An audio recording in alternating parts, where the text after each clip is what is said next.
Caravana Fé Perfeita 2015.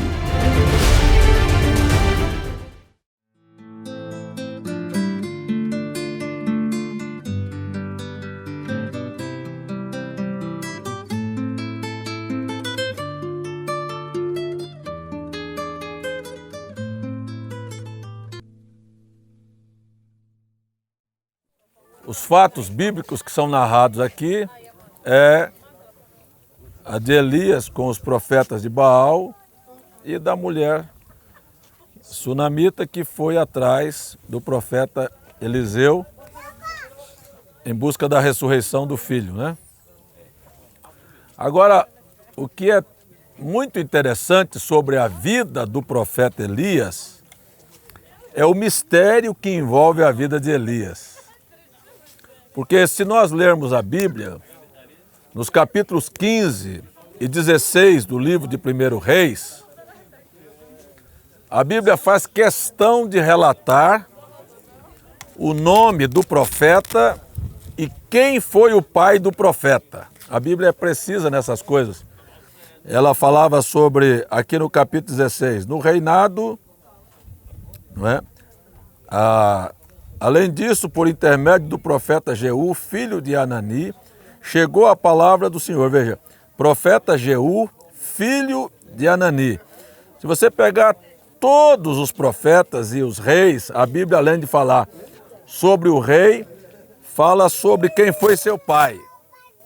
Mas quando nós chegamos no capítulo 17 do livro do profeta de 1 Reis, diz assim: Elias, o tisbita dos moradores de Gileade. Não fala quem foi seu pai, não fala quem foi sua mãe, diz apenas que ele era tisbita e que era morador de Gileade. Então aqui começa um dos grandes mistérios que envolve a vida do profeta Elias. E nós vamos para a Bíblia encontrar que a vida de Elias é tão misteriosa que ele aparece sem que a Bíblia narre quem foi seu pai e sua mãe, e ele sobe numa carruagem, num redemoinho, sem também morrer. Então, quando estava para morrer, Deus disse para ele, quando estava para ser levado aos céus, Deus disse para ele que ele fizesse três coisas. Primeiro, ungisse a Jeú, chamasse Eliseu como profeta em seu lugar e ungisse a Azael, rei da Síria. Essas três coisas, Elias só fez uma. Elias não fez duas. Deixou duas para fazer. Ele apenas ungiu a Eliseu como profeta em seu lugar. Jeú, nós sabemos que mais tarde foi o próprio Eliseu que fez aquilo que era para Elias fazer, e o próprio também Azael como rei da Síria. Essas duas coisas foram feitas por Eliseu e não por Elias. Então, a gente quando fala de um mistério, a gente pega num todo. Por exemplo, na verdade, quando Elias estava para ser assunto ao céu,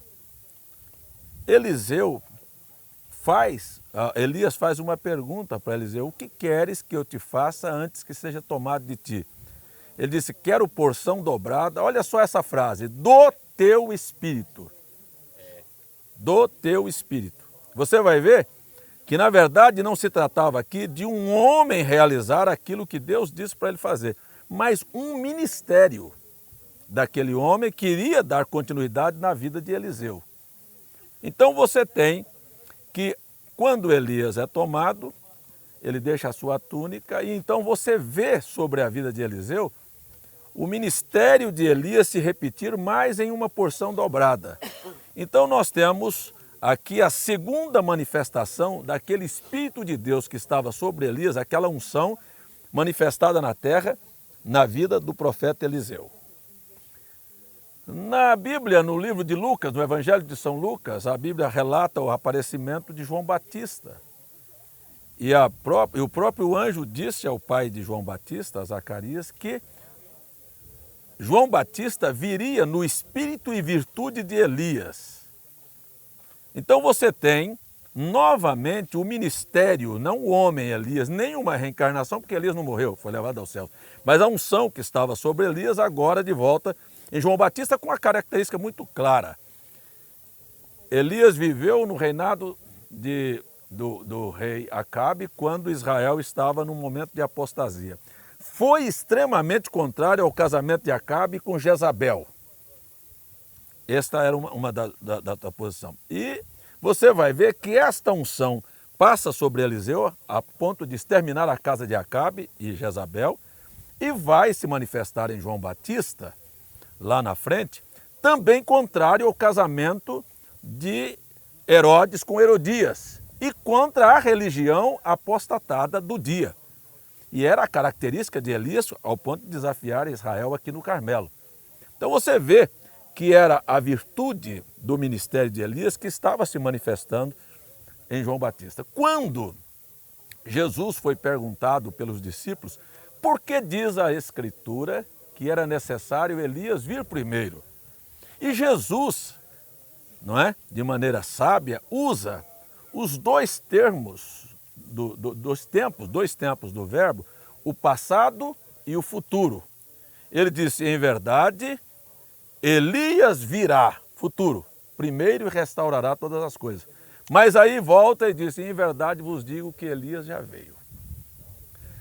É tão interessante notar o mistério do ministério que envolve a vida de Elias, porque a Bíblia diz no Evangelho de São João, capítulo 1, que enviaram os fariseus de Jerusalém a João que batizava no Jordão para perguntar, és tu Elias? E ele disse, não, não sou. Por que João negou que ele não era Elias quando o anjo disse que ele era Elias? Na verdade, ele não era o Elias que viria para restaurar todas as coisas. Ele não era aquele Elias, mas ele sabia o que estava se cumprindo na vida dele e ele disse, então quem tu és? Ele disse, eu sou a voz que clama no deserto. Que na verdade era uma manifestação do ministério profético de Elias, mas que não era o Elias que haveria de vir para restaurar todas as coisas. Então nós vemos aqui já 3 vezes o Espírito de Deus se manifestando sobre um homem na terra para executar uma missão aqui. E Jesus, usando o termo gramatical do futuro, disse, Elias virá, você retorna ao profeta Malaquias, no último capítulo, no último livro do Velho Testamento, e lá está tão claro que diz, eis que vos envio o profeta Elias antes que venha o dia grande e terrível do Senhor. Ora, o dia grande e terrível do Senhor não foi o dia da humilhação do Senhor que veio para dar a vida, morrer aqui em Jerusalém, como morreu como um peregrino, como um homem desprezado. Não, o dia grande e terrível do Senhor diz que o mundo sofreria uma penalidade e o mundo seria queimado, abrasado e que viria a recompensa daqueles que esperam no Senhor. Para vós que temeis o meu nome, nascerá o sol da justiça. Então você precisa aprender a manusear a Bíblia para ver com distinção este ministério de Elias, este mistério, e você percebe que antes da vinda do Senhor, que é o dia, que aliás é o dia glorioso que nós esperamos, é o dia em que está depositada toda a esperança da humanidade. Porque não existe esperança nem na política, nem na religião, em nada neste mundo. A única esperança que resta para este mundo e para os cristãos é a vinda do Senhor, é a intervenção de Deus na terra. Então, antes que ele viesse, Elias viria primeiro. Nós não podemos nunca falar em volta de Jesus sem entender que Elias tem que vir. Não é Elias o homem, é a unção daquele ministério que deveria estar em alguém para fazer cumprir a Escritura. Nós temos aqui, então, que para a vinda do Senhor nós teremos a 4ª manifestação desse Espírito, esta unção sobre a terra. E a 5ª manifestação está lá no livro do Apocalipse, no capítulo 11, quando a Bíblia então fala sobre o ministério de 2 testemunhas.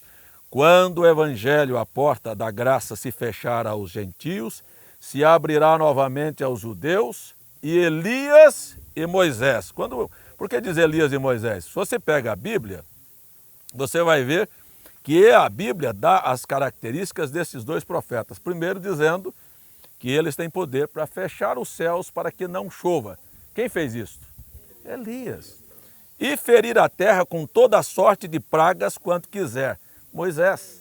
Então está claro que e é interessante, está claro que então esta quinta manifestação estará não mais para os gentios, mas agora de volta a Israel, porque Israel crê na lei e nos profetas.